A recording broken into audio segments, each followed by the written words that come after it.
यदि हमें नंबर दे रखे और उसमें नंबर चूज करने हो, टर्म चूज करनी हो, तो यदि हमें क्वेश्चन यानी कि नंबर चूज करना,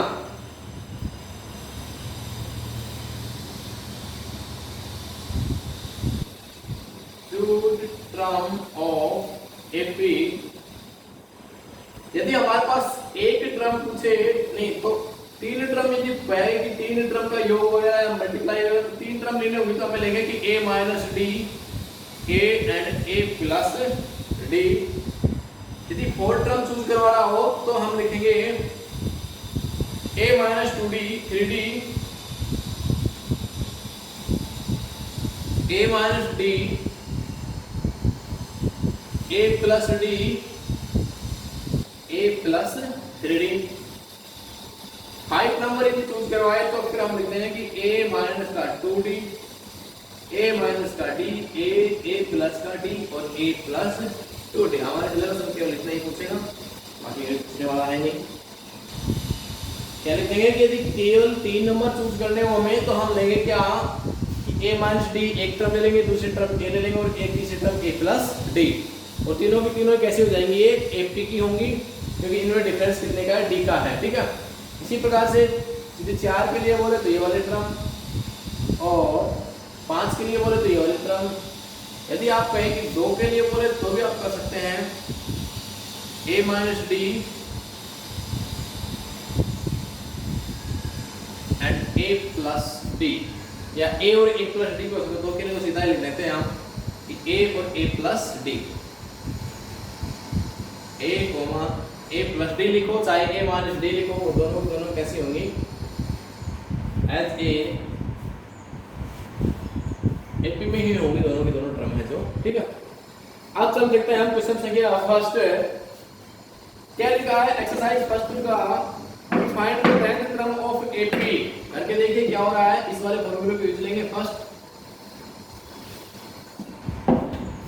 टेंथ टर्म लिखना, किसकी टर्म पूछा है, 2 7 15 2 7 12, ये वाली हमारी सीरीज है और फाइंड करना है टेंथ टर्म। टेंथ टर्म बोले तो कि a10, और a10 के लिए फॉर्मूला क्या लगाओगे, a प्लस n, n की वैल्यू 10, 10 माइनस 1 इंटू डी। अब आपको पता होगा कि यहाँ a की वैल्यू कितनी है, 2 है, एंड d की वैल्यू कितनी है, 7 minus 2, that is 5। Value put कर दीजिए, a की value 2 plus 10 minus 1 9 into D, D की value 5, 2 plus 45 then 47। Second question खुद कर, आपको पहले ही बता रखा है कि 3√2 में से ओनली एक √2 घटाएंगे तो क्या बच जाएगा, 2√2। भाई 3√2 था, इसमें से एक √2 घटा दिया तो 2√2 बच गया। बस ये जोड़कर चले जाओ, आप क्या होगा इसमें, तो a की वैल्यू कितनी है, √2 प्लस 17 इंटू डी, डी कितना है, 2√2, √2 प्लस 17 को 2 से मल्टीप्लाई करोगे कितना होगा, 14√2, और 14√2 ये और 1√2 ये, तो कितना होगा टोटल, ये तो आंसर है। अरे आंसर तो यही है, घबरा किस रहे थे आप, वो विकल्प भी है भाई, ये मत सोचना कि हम ऐसे वैसे ही। कोई टर्म हो सकती है, क्वेश्चन ने पूछा है कि एक सीरीज दिखा रखी है 21, 18, 15, और इसका पूछा है कि माइनस का 81, क्या ये कोई सी एक टर्म हो सकती है, ये पूछा है इसने क्वेश्चन में।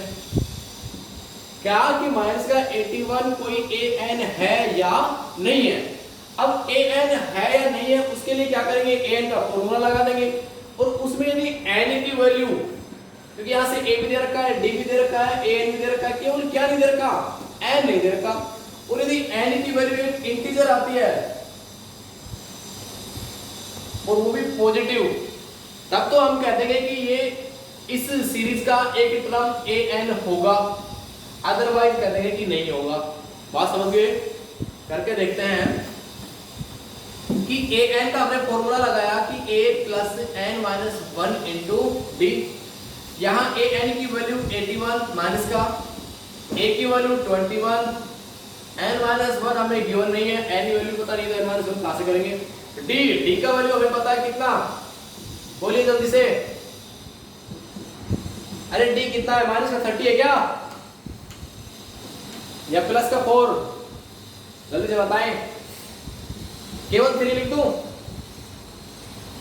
लिखा क्या है मैंने? 18 में से 21 माइनस 18 बताओ, या फिर ये लिखूं कि 18 माइनस 21, बताओ कौन सा लिखूं?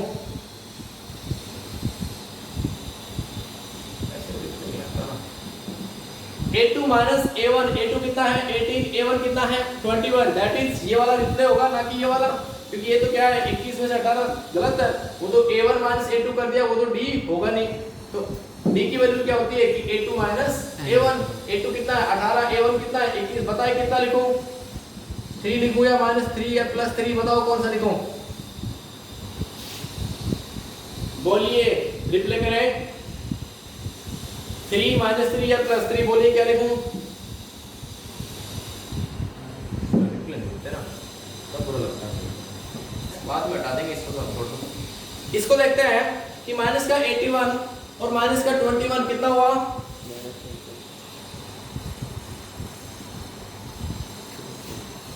माइनस का या प्लस का? प्लस का, यही तो गलती करते हो। वेरी गुड वेरी गुड, रिया ने आंसर दिया कि माइनस का होगा सर। भूपेंद्र अच्छे से पढ़ो, ऐसे नहीं पढ़ना गफलत में। तो क्या हुआ? माइनस के ये है, ये भी माइनस के ही है, रिजल्ट तो दोनों माइनस के हैं भाई, ये भी माइनस का, ये भी माइनस का, दैट इज जो नंबर्स है वो तो जुड़ जाएंगे, लेकिन सिग्नल किसका आएगा? माइनस का। बात समझ रहे हो? यदि मैंने किसी को 10,000 रुपए दिए फिर 10,000 रुपए दिए तो थोड़ी ना बराबर हो गए, वो तो माइनस के 20,000 हो जाएंगे उसके पास कि मैं तो 20,000 दे दी उसको। ठीक है, अब देखते हैं कि माइनस 3 यहाँ भी माइनस है, यहाँ भी माइनस है, क्या कह सकता हूँ इसको? क्योंकि ये तो मल्टीप्लाई में था माइनस सबके, इस वजह से माइनस माइनस कैंसिल हो गया। बच गया क्या कि n माइनस 1 3 से डिवाइड कर दो, इस 3 को यहाँ लेके आऊंगा तो क्या हो जाएगा? डिवाइड में चला जाएगा, क्योंकि आप ऑलरेडी किसमें था? मल्टीप्लिकेशन में। मल्टीप्लिकेशन में थी, आरएचएस में कोई वैल्यू थी, उसको मैं एलएचएस में लेके आना चाहूंगा, तो मल्टीप्लाई का तो क्या हो जाएगा? डिवाइड, डिवाइड का मल्टीप्लाई, प्लस का माइनस और माइनस का प्लस। अब देखते हैं कि 102 में 3 का डिवाइड करेंगे तो कितना आएगा?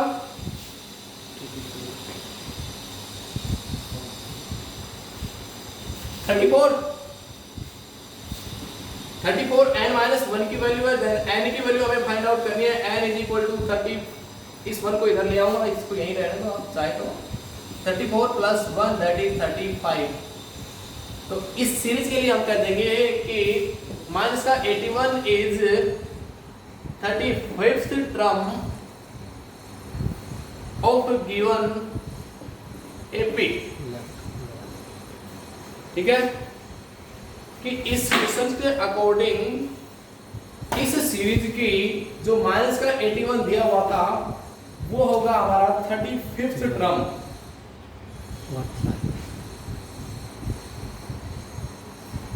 क्वेश्चन समझ में आया नहीं आया? आंसर चेक कर ले एक बार के लिए।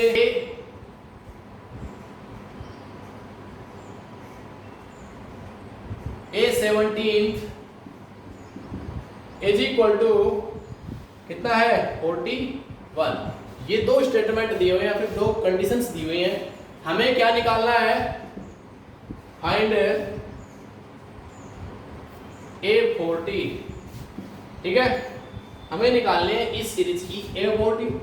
अब तक आपने एक सीखा हुआ क्या कि A40 के लिए जनरली फॉर्मूला यूज ले रहे थे कि A plus n minus 1 into D. तो A plus n minus n की वैल्यू 40 रख देंगे, माइनस का 1 into D, A plus 39 into D. अब बात करते हैं कि A क्या है और D क्या है। A और D की वैल्यू यहाँ डायरेक्ट ना देकर इनडायरेक्ट फॉर्म में दे रखी है, वो हमें फाइंड आउट करनी होगी। ठीक है, अब A और D फाइंड कैसे करने हैं उसके लिए विधि देखते हैं। अब हम अकॉर्डिंग टू क्वेश्चन की A6 को आप क्या लिखोगे? A plus 5D। a plus 6 minus 1 into D that is a plus 5d और a प्लस 5d की वैल्यू कितनी है 19 इक्वेशन फर्स्ट।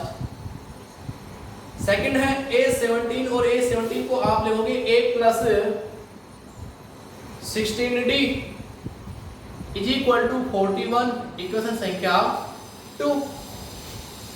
अब आप क्या करोगे कि a और d की वैल्यू प्राप्त करनी है। हमारे पास दो इक्वेशन है और दोनों के दोनों इक्वेशन किन फॉर्म में है, वेरिएबल टू वेरिएबल में a और d में, और वो भी लीनियर इक्वेशन है कि पावर इस पर भी 1 है, इस पर भी पावर 1 है, इस पर पावर 1। तो लीनियर इक्वेशंस को सोल्व करने की आपने थर्ड एक्सरसाइज या फोर्थ एक्सरसाइज में पढ़ रखा है। तो उसके लिए तीन मेथड है, तीनों मेथड में कोई भी यूज ले सकते हैं। जनरली हम यहाँ ले रहे हैं विलोपन यानी कि एलिमिनेशन मेथड।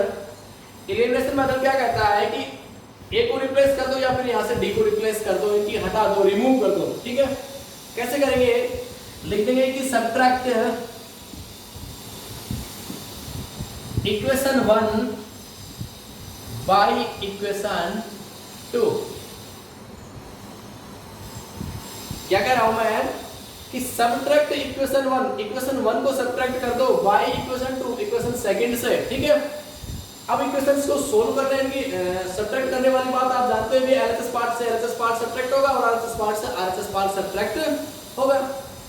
अब यहां से आपके लिए मैं एक बार दोबारा लिख के बताता हूं कि a प्लस 16d था, उसमें से सबट्रैक्ट करना है क्या, a प्लस का 5d, दोनों के दोनों टर्म है इसलिए मैंने कोष्टक लिया है, वरना मैं सीधा ही सबट्रैक्ट कर देता यदि a की टर्म होती तो 41 माइनस 19। ठीक है, अब क्या लिखेंगे कि a plus 16d minus minus इन दोनों पे ऑपरेट होएगा क्योंकि कोष्टक से बाहर था। जैसे ही इस a पे ऑपरेट करेगा, a पॉजिटिव का था, ये माइनस है, minus plus that is minus, यहाँ माइनस, ये पॉजिटिव माइनस और पॉजिटिव माइनस और पॉजिटिव कितना हो जाएगा माइनस का 5d। ठीक है, इज इक्वल टू 49 में 51 में से 49 हटा के देख रहे हैं कितना बचेगा, 22 ही बचेगा क्या मेरे ख्याल से, 19 और 20 और 21 वो बच गए 22। आप देखते हैं क्या a से a कैंसिल हो सकता है, 16d माइनस का 5d कितना बच गया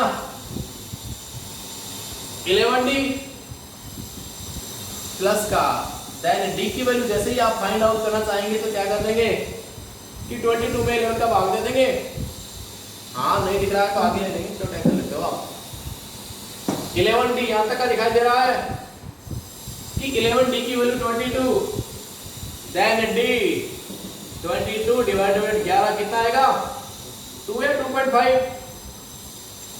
वेरी गुड, फिर तो आप अच्छे बच्चे बन गए। इसका मतलब d की वैल्यू आ गई हमारी इक्वेशन संख्या 3 डाल देना इसको।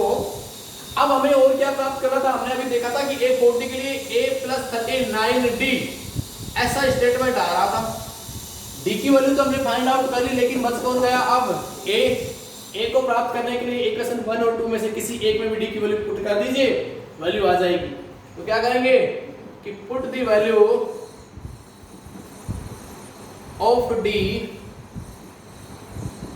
अरे काटो इस फॉर्म को, इक्वेशन 1 फॉर्म काटो ना, कितना है 2 पुट कर दीजिए कि a plus 5 into D, D कितना है 2 इज इक्वल टू कितना है 19, then a plus 10 is equal to 19 और a इज इक्वल टू क्या हो जाएगा 19 माइनस 10 दैट इज 9। बात समझ में आ गई, और इसको इक्वेशन नंबर डाल देना 4। अब क्या करेंगे कि हमें चाहिए था a40 is equal to a plus 39 या 40 लिख लेना, आप कभी भूल जाओ formula, a plus 40 minus 1 into T. a की वैल्यू पुट कर दो 9 आया था अभी, 41 minus 40 minus 1 39 into D, D कितना है अभी याद किया था आपने 2, मैसेज गाड़ी 9 प्लस 78 जोड़ के बताओ कितना होता है फोर्थ में, क्वेश्चन संख्या फोर्थ में 3 प्लस 2 इन दोनों का क्या कर दिया उसने मिक्स कर दिया, क्योंकि यहां से सेकंड थर्ड वाले क्वेश्चन से हमने क्या निकाला था a और d, सबसे पहले a और d निकला था ना, a और d तो उसी मेथड से निकाल लेंगे। सेकंड क्वेश्चन में क्या कह रहा था कि कौन सी टर्म 0 हो रही है, कौन सी टर्म -81 हो रही है, ऐसा पूछा था उसने। तो ए एन के बराबर माइनस के 81 लिख के फिर एन की वैल्यू निकाली थी, तो वही यहाँ पे निकालना है एन की वैल्यू। ठीक है, यदि एन की वैल्यू इंटीजर आए तब तो कह देंगे कि वो कोई ना कोई टर्म होगी, अदरवाइज कोई टर्म नहीं होगी। इसको आप स्वयं करेंगे। नेक्स्ट है क्वेश्चन संख्या 5 कर सकता हूँ आप कहो तो, वरना वो भी लगभग इसी का जैसा ही है। चलो 5 के लिए ट्राई कर लेते हैं कि if third term of AP is 16, that is कि A3 is equal to 16 and A7 term is more than fifth term A7 is equal to more than किससे, A फिफ्थ से मोर देन 12 मोर than किससे, A5 से, यानी कि fifth term से ज्यादा है 12, कौन सी टर्म, 7वीं टर्म। ठीक है, ऐसा ही क्वेश्चन में कह रहा है कि इसकी थर्ड टर्म तो कितना है 16 लिख दिया मैंने। A7 में लिखा है कि 12 मोर देन किससे, A5 से। ठीक है, find the AP, then find AP ही हमें फाइंड करनी है कि हमें निकालना है यहाँ से AP। बस कुछ नहीं है, काम वही है हमारा पुराना वाला ही कि A की वैल्यू निकाल लो और D की वैल्यू निकाल लो, और A और D निकल जाएगा। तो आपको पता ही है कि पहला टर्म A हो जाता है, दूसरा टर्म A प्लस D, तीसरा टर्म A प्लस 2D, चौथा टर्म A प्लस 3D। इस टाइप से आप बढ़ाते हुए चले जाएंगे। ठीक है, देखते हैं A थर्ड को आप क्या लिखोगे, A plus 3 minus 1 into D is equal to 16, then कि A plus 3 minus 1 2D is equal to 16। Equation संख्या फर्स्ट। दूसरा लिख रहा है A7 के बारे में आप क्या जानते हैं, क्या मैं लिख सकता हूं ऐसा कि A7 माइनस का A5 इज इक्वल टू 12। इसको A7 था, इस 5 को मैं इधर लेके आना चाहता हूं तो नेगेटिव में, दैट इज 12। ठीक है, A7 की वैल्यू देखो, A plus n minus 1, n की वैल्यू कितनी है यहाँ पर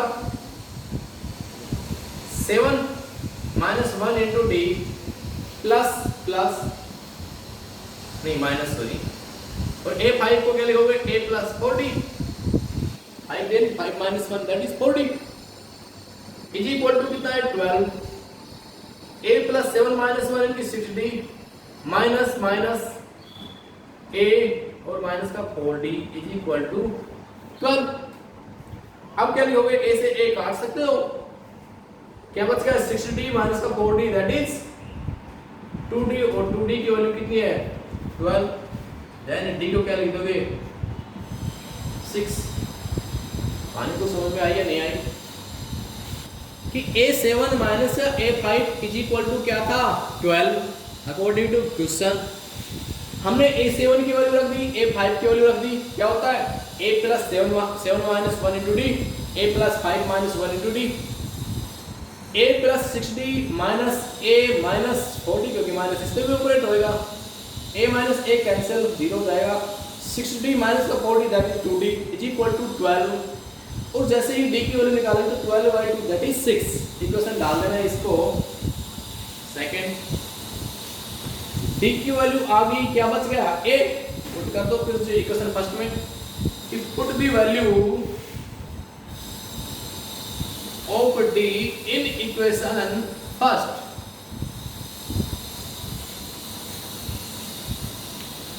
देन हम प्राप्त करेंगे कि A plus 2 into D is equal to 6 is equal to कितना था 16। Then A plus 12 is equal to 16, A की वैल्यू कितनी आ जाएगी 4।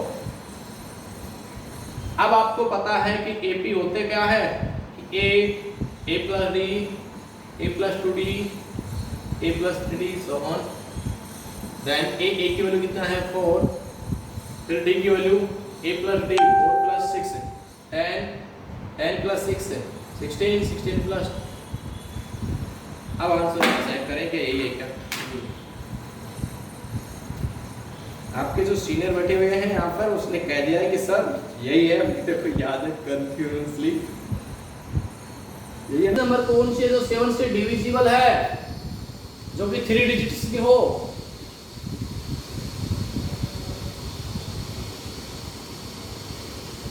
कौन? 24। ठीक है, सबको पता लग गया कि 3 अंकों की डिजिट्स जो कि 7 से डिविजिबल हो, पहली 105 आएगा और सबसे लास्ट वाली 994 आएगा। पता लग गया सबको? इसके बाद में क्या करना, पूछा क्या था कि इसने ये कहा था कि ये वाली जो नंबर है वो कौन से नंबर की टर्म है, कौन से की है बताओ? हाँ, खुद से कर लोगे है ना? चलो वेरी गुड, अच्छी बात है, आप सभी कर लेंगे। आपको पता है कि a n = a + n - 1 * d। a की वैल्यू दे रखा है, d की वैल्यू कितना है 7, n की वैल्यू निकालनी, a n दे रखा है। इसका मतलब क्वेश्चन संख्या दूसरा, जो क्वेश्चन संख्या दूसरा था उसके जैसा same as it is type का क्वेश्चन है। इसको आप स्वयं करेंगे, केवल यहाँ तक की कहानी लिख लेंगे और उसके बाद में स्वयं करेंगे। ठीक है, एक बार के नोट डाउन कर लेना कि a n के बारे में लिखेंगे 994, a के बारे में 105, d के बारे में 7 और क्या बच गया n निकालने वाली बात तो थी, वो तो n तो निकालना ही हमें कि